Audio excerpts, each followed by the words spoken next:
Hello friends, आज मैं आपके साथ स्टैटिस्टिक्स का एक बहुत इंपॉर्टेंट टॉपिक लेके आया हूँ और टॉपिक का नाम है क्वार्टाइल डेविएशन। इस वीडियो में मैं आपको बताऊंगा क्वार्टाइल डेविएशन का मीनिंग क्या होता है, इसको कैसे कैलकुलेट किया जाता है individual, discrete and continuous series में, और बताऊंगा कि इसके मेरिट्स एंड डिमेरिट्स क्या होते हैं। ये फुल वीडियो होगी इस टॉपिक के ऊपर।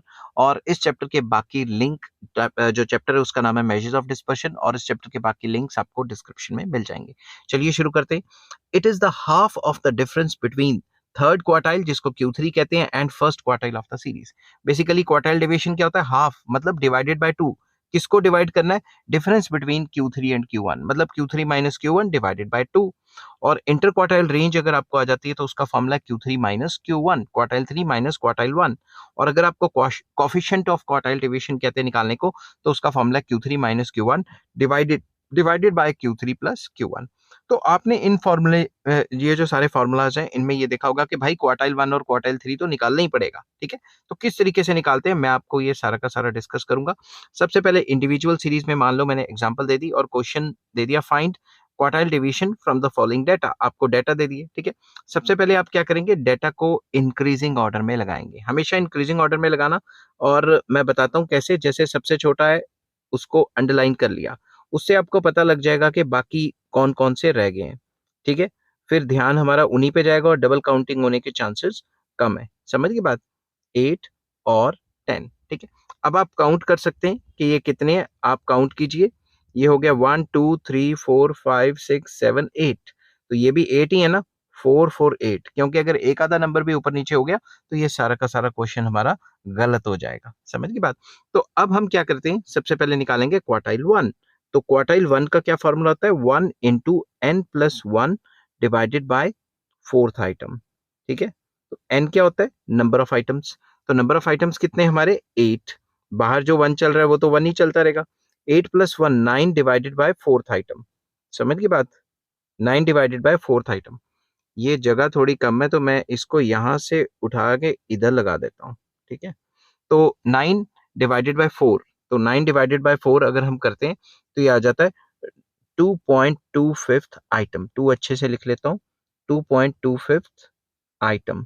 अब ये जो 2.25 आइटम आया, इसको हमें स्प्लिट करना पड़ेगा, इसका फॉर्मूला बनाना पड़ेगा।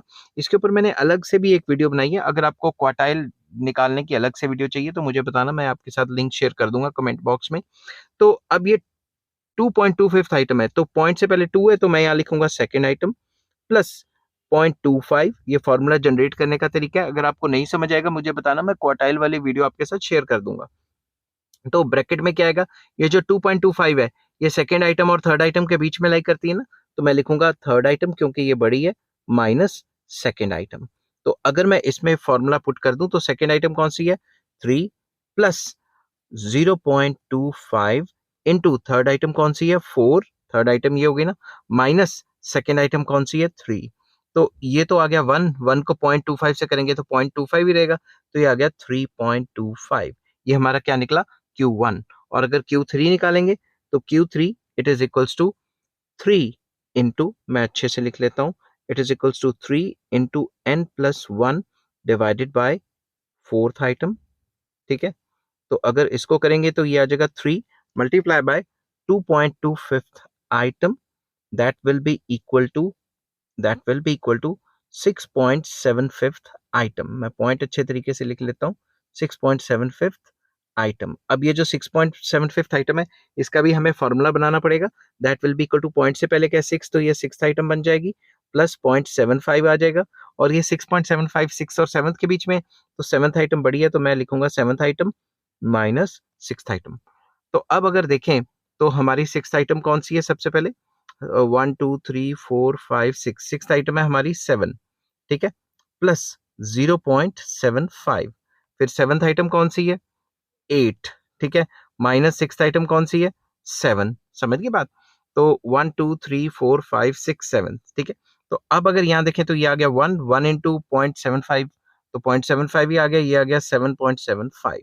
तो हमारे पास Q1 और Q3 तो आ चुके हैं। अब अगर हम इसका फॉर्मूला देखें, हमने क्वार्टाइल डेविएशन निकालना है, तो क्वार्टाइल डेविएशन का फॉर्मूला सिंपल लगा देते हैं। क्वार्टाइल डेविएशन इज Q3, अच्छे तरीके से लिख लेता हूं मैं, Q3 minus Q1 divided by 2।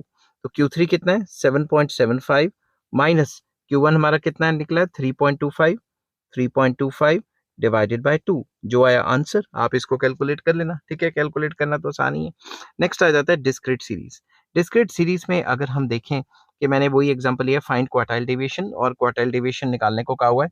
तो अब अगर आप इसमें देखेंगे तो आपको एक्स के साथ साथ फ्रीक्वेंसी भी दिखेगी। तो एक्स के साथ साथ जो आपको फ्रीक्वेंसी दिखेगी वो भी आपने लेनी है, वो भी आपने कंसीडर करनी है अच्छे तरीके से, ठीक है। अब इसको किस तरीके से करना है, आपको सबसे पहले तो ये जो आपको डाटा दिया है उसकी सबसे पहले आपको क्यूमुलेटिव फ्रीक्वेंसी निकालनी पड़ेगी। क्यूमुलेटिव फ्रीक्वेंसी किस तरीके से निकालते हैं वो मैं आपको बताता हूँ।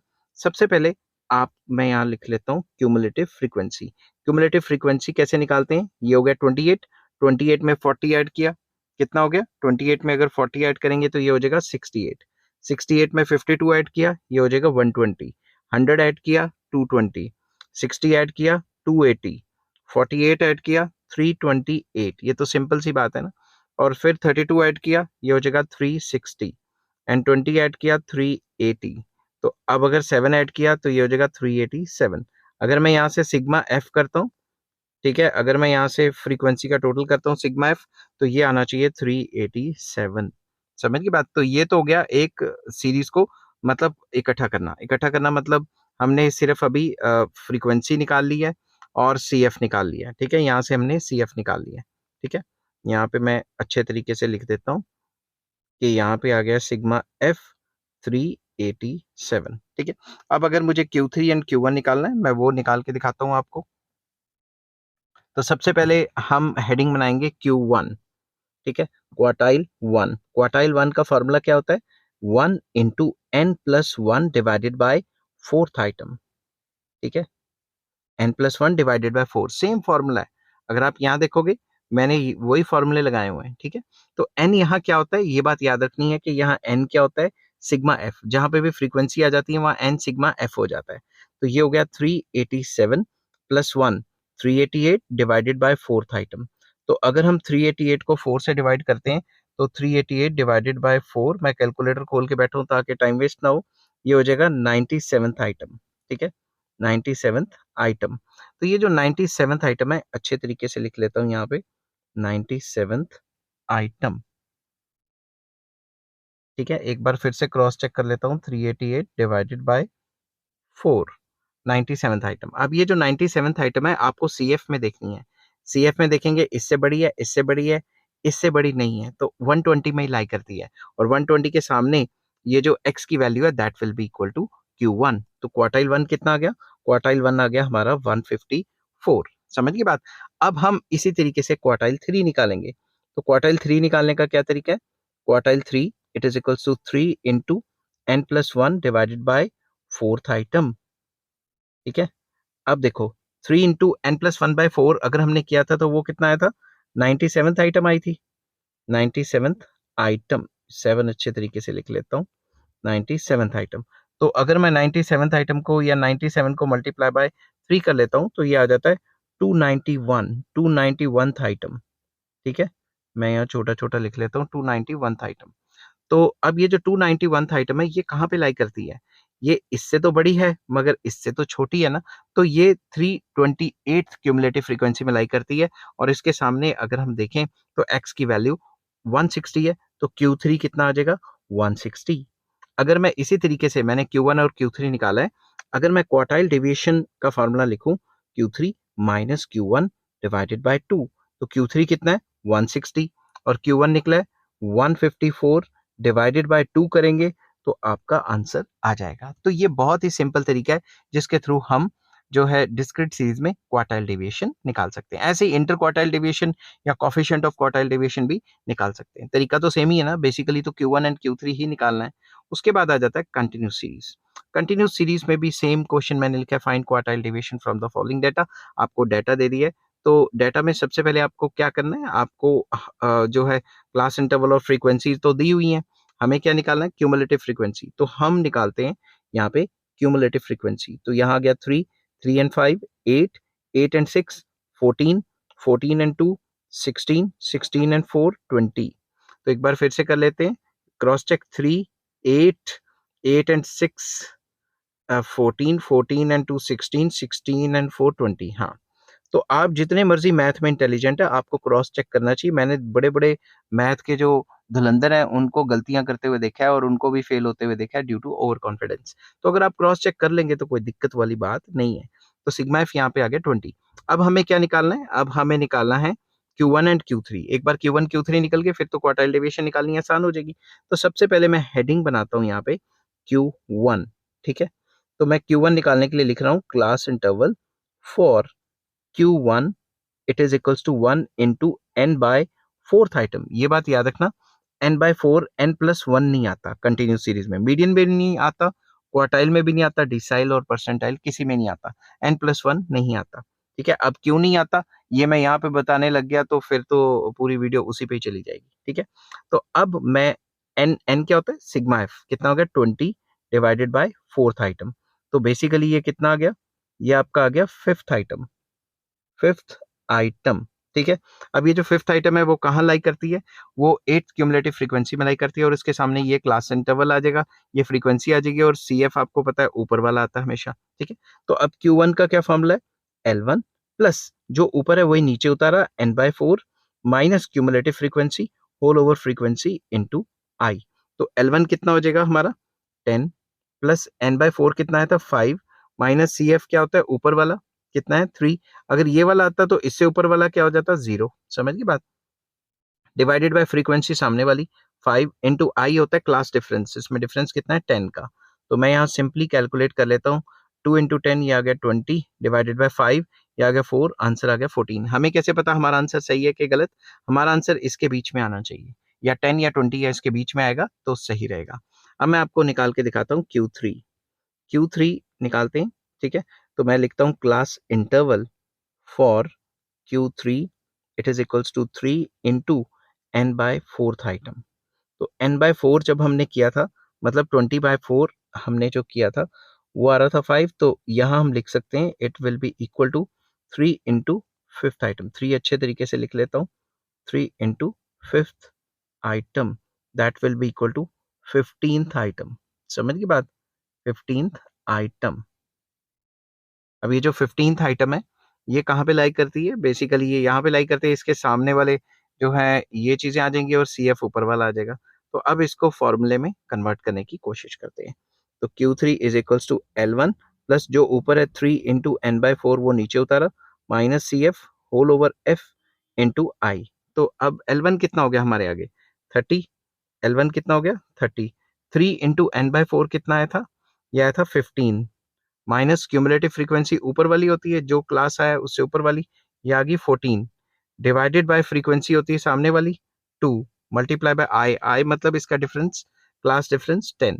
तो अगर मैं इसको सॉल्व करूं तो ये आ गया 30 प्लस ऊपर तो 1 आ गया, 1 इंटू 10 10 डिवाइडेड बाय 2 ये आ गया 5, तो ये आ गया 35। तो आपका आंसर 35 आ रहा है, 30-40 के बीच में आ रहा है, या 30 या 40 है उसके बीच में आना चाहिए, तो सही है। तो अब हम क्वार्टाइल डेविएशन का फॉर्मूला लिखते हैं, that is Q3 minus Q1 divided by 2। तो Q3 आ रहा है 35 माइनस Q1 कितना आ रहा था? 14 डिवाइडेड बाय 2। ठीक है, आप फिर भी एक बार क्रॉस चेक कर लेना, मेरे से अगर कोई गलती हुई हो तो गलतियां तो होती हैं, होती रहती है, तो आप कैलकुलेशन का तरीका समझोगे तो बहुत सही रहेगा। तो कैलकुलेशन का ये तरीका था। अब इसके अंदर अगर आपको थ्योरेटिकल पार्ट में आ जाता है भाई इसकी मेरिट डिमेरिट बताओ, तो अब मैं इसी के साथ फुल वीडियो बना रहा हूँ। तो मेरिट्स क्या है इसकी? सबसे पहला simple, quartile deviation as a manner of dispersion is easy to understand and simple to calculate. Basically quartile deviation हम डिस्पर्शन के लिए जब भी हम क्वार्टाइल डेविएशन करते हैं काफी सिंपल है निकालनी, इजीली अंडरस्टैंडेबल है और इजीली कैलकुलेट हो जाती है।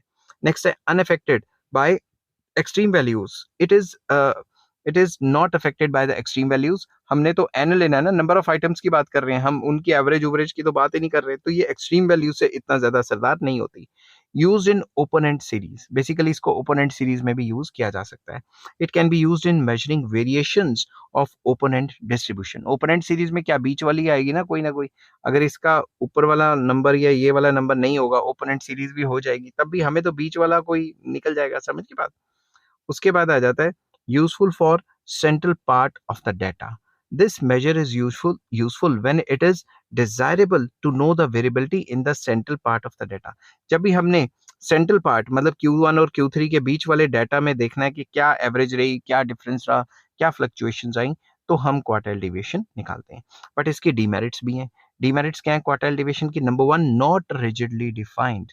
जैसा कि quartile deviation is not rigidly defined in the case of number of observations being such that n by fourth item अलग आ रही है, कहीं हम n by 4 ले रहे हैं, कहीं हम n plus 1 by 4 ले रहे हैं, तो इन फ्रैक्शंस में थोड़ा डिफरेंस आ जाता है। The first and the third quartiles are estimated only approximately, क्योंकि कई कई सिचुएशन में हम n plus 1 लगा रहे हैं और कई कई सिचुएशन में हम n by 4 ही कर रहे हैं। ठीक है, next, not based on all values, it gives a measure of a spread of middle 50% of the observation and is not based on all observations। ये जो है ये क्वार्टाइल 1 और क्वार्टाइल 3 का जो गैप है ये है बेसिकली जो बीच वाले 50% है उन्हीं को दिखा रहा है, सारी ऑब्जर्वेशन को तो दिखा ही नहीं रहा। It is therefore less representative measure, ये सबको रिप्रेजेंट नहीं करता क्योंकि सबको दिखाता ही नहीं। उसके बाद instability, it is also likely to differ from sample to sample drawn from the same population. अगर हम सेम पॉपुलेशन से अलग अलग सैंपल लेंगे तो ये अलग अलग वैल्यूज देगा, अनस्टेबल रहेगा थोड़ा। अकॉर्डिंगली इट सफर्स, या अकॉर्डिंगली आना चाहिए था यहाँ पे लिख लेता हूँ, accordingly it suffers from instability, इसी वजह से यहाँ पे इंस्टेबिलिटी आती है। उसके बाद आ जाता है lack of algebraic treatment, it is not capable of further algebraic treatment. जैसे स्टैंडर्ड डेविएशन के काफ़ी जो एल्जेब्रिक ट्रीटमेंट है, जो स्टैंडर्ड डेविएशन उसकी फर्दर मैथमेटिकल एप्लीकेशंस बहुत ज़्यादा है, क्वार्टाइल डेविएशन की इतनी ज़्यादा नहीं है। आई होप ये वीडियो आपको पसंद आई होगी। अगर पसंद आती है तो please like, share and subscribe. इस चैप्टर के सारे लिंक्स आपको डिस्क्रिप्शन में मिल जाएंगे और नेक्स्ट वीडियो में मैं लेके आऊँगा मीन डेविएशन, उसका मीनिंग, उसकी कैलकुलेशन, उसके merits, demerits. Till then take care, bye bye.